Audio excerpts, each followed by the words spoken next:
30%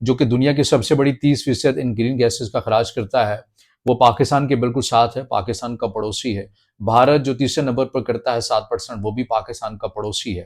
اور ظاہر ہے یہ پھر اثرات جو ہیں وہ آتے ہیں، اور پاکستان جو 1% استعمال کرتا ہے، یا اس سے بھی آپ کم شاید کہہ لیں، اس کے باوجود جو سب سے زیادہ نقصان اٹھاتا ہے وہ پاکستان اٹھاتا ہے ان قدرتی آفات کا۔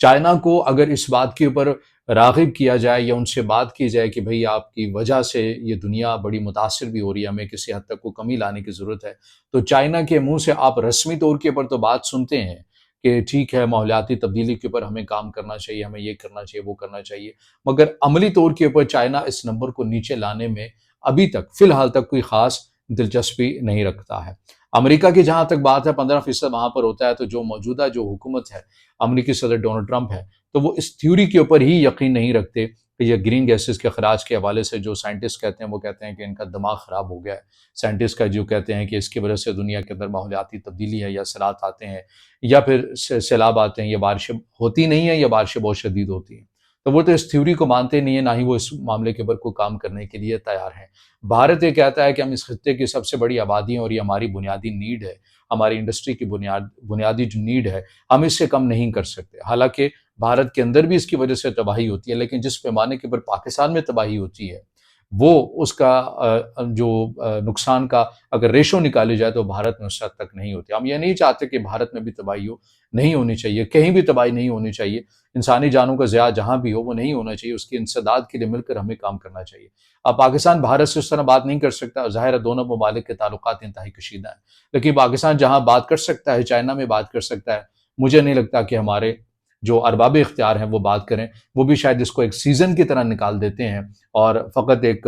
صوبائی یا ملکی سطح کے اوپر اس سوگ کا اعلان کر کے گزار لیتے ہیں، یا قومی پرچم سرنگو کر کے گزار لیتے ہیں کہ یار یہ سیزن ہے، مہینہ 2 مہینہ چلنا ہے اور اس کے بعد ختم ہو جانا ہے، اس نے تباہی کرنی ہی کرنی ہے، تو ہم کیوں اپنے ایک تصویراتی پارٹنر کو ہم ناراض کریں، اور ہم اپنی انسان جو ہمارے جو لوگ انسلابی ریلوں کی نظر ہو جاتے ہیں، ہم بھلا ان کے لیے آواز کیوں اٹھائیں۔ تو یہ ایک بنیادی فیکٹر ہمیں نظر آتا ہے۔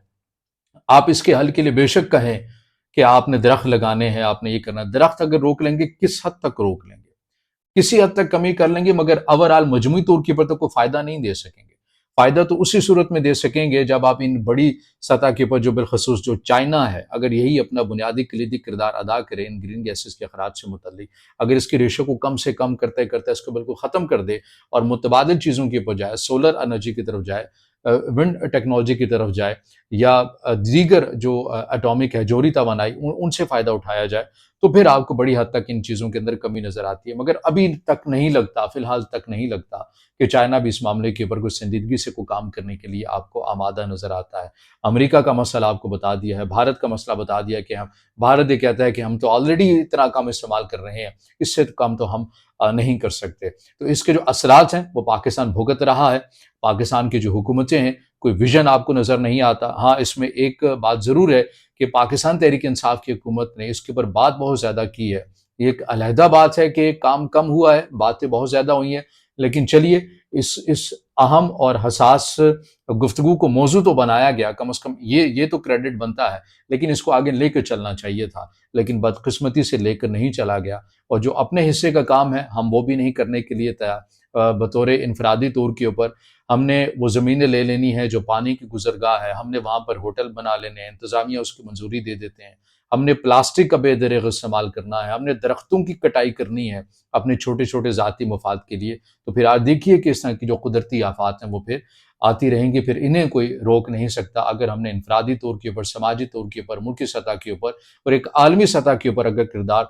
کو نہیں ہم نے رجسٹرڈ کیا یا کردار ادا نہیں کیا، تو پھر ان آفات کو چاہے وہ واشنگٹن میں آئے، چاہے وہ امریکہ کی کسی ریاست میں آئے، چاہے وہ پاکستان میں آئے، چاہے وہ مقبوضہ کشمیر میں آئے، چاہے وہ چین کی کسی صوبے کے اندر آ جائیں، پھر آپ ان چیزوں کو کسی بھی صورت جو ہے وہ نہیں روک سکتے۔ جب آپ قدرت کے قانون کو توڑیں گے تو قدرت واقعاً پھر اپنی جگہ خود بنانا بھی جانتی ہے، اور پھر اس کا جو نقصان ہے وہ بھی آج ہمارے سامنے ہے، جو ان نمبرز کی صورت میں ہمارے سامنے آ رہا ہے۔ اور یہی وہ وجہ ہے کہ نیو یارک ٹائمز سے لے کر ڈان کی نیوز پیپر تک آج اگر کوئی سب سے بڑی خبر ہے تو وہ پاکستان کے اندر اس پھیلاتے ہوئے سیلاب کی تباہ کاریوں کے اوپر ہی خبر ہے۔ دعا سارے یہی کر رہے تھے کہ برسات کا موسم جا رہا ہے، اور شکر ہے کہ اس بار کوئی بڑا کچھ نہیں ہوا، کچھ سانحہ نہیں ہوا، لیکن جاتے جاتے یہ موسم بھی اپنا ایک مہلک وار کر گیا ہے۔ تو یہ اب تک کی ویڈیو ہے جو آپ کے سامنے رکھی ہے، وجوہات رکھی ہیں، کیا ہو سکتا ہے وہ رکھی ہیں۔ اگر آپ سمجھتے ہیں کہ ویڈیو معلوماتی ہے، پھر اسے ضرور لائک بھی کیجئے گا، دوستوں تک ضرور اس کو شیئر کیجئے گا تاکہ پیغام اور آگاہی بھی جا سکے، اور اس سے جڑی کوئی کمنٹس میں آپ کی رائے ہے، سوال ہے، تجزیہ ہے، تو آپ نے وہ بھی ضرور دینا ہے، اور چینل کو سبسکرائب بھی